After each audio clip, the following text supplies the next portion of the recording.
کے کردار، اور پاکستان نے ایک مرتبہ پھر دفتر خارجہ نے بھی یہ واضح کیا، تمام جگہوں پر یہ واضح کیا گیا کہ پاکستان 1967 سے پہلے والی سرحدوں کو اور اس کے ساتھ ساتھ بیت المقدس کو جو ہے اس کا دارالحکومت دیکھنا چاہتا ہے۔ پاکستان اپنے سٹینس پہ موجود ہے، برقرار ہے، کھڑا ہوا ہے۔ آپ بالکل ٹھیک کہہ رہے ہیں۔ یہ جو ہمارا ڈپلومیٹک موو ہے، اس کو اسی تناظر میں ہی دیکھنا چاہیے کہ ہم نے پریفر کیا کہ ہم پیریفری یا فرنجز پہ بیٹھنے کی بجائے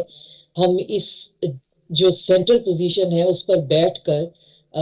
دیکھیں کہ وہاں بات ہو کیا رہی ہے اور بات آگے جا کیا رہی ہے، اور کسی قسم کی ایسی کوئی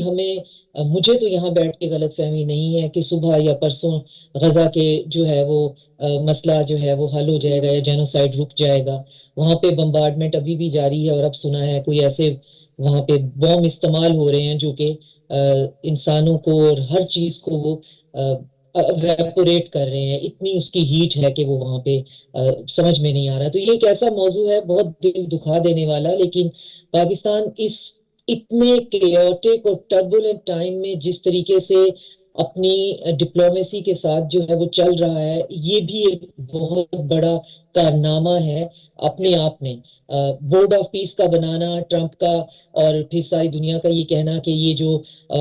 این جی او یا فاؤنڈیشن یا میکسیمم ایک تھنک ٹینک ہے، اس کی کیا ریلیونس ہے وغیرہ وغیرہ۔ پاکستان نے بہت گریسفلی آفر کو قبول بھی کیا، اور سمجھدار لوگوں نے یہ بھی سمجھا کہ نہ تو اس کے قبول کرنے میں کوئی مسئلہ تھا، نہ قبول کرنے میں کوئی مسئلہ تھا۔ اب اس کا جو چیپٹر غزہ ہے،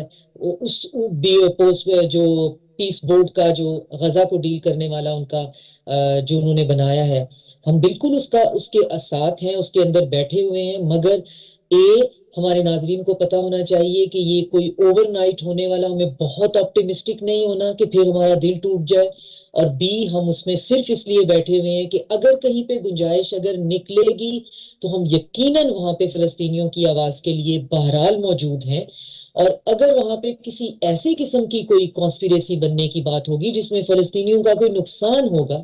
تو ہماری طرف سے یہ 100% ہے کہ ہم کسی بھی ایسی چیز کا حصہ نہیں بنیں گے، اور وہاں پہ کوئی بھی ایسا مسلم ممالک میں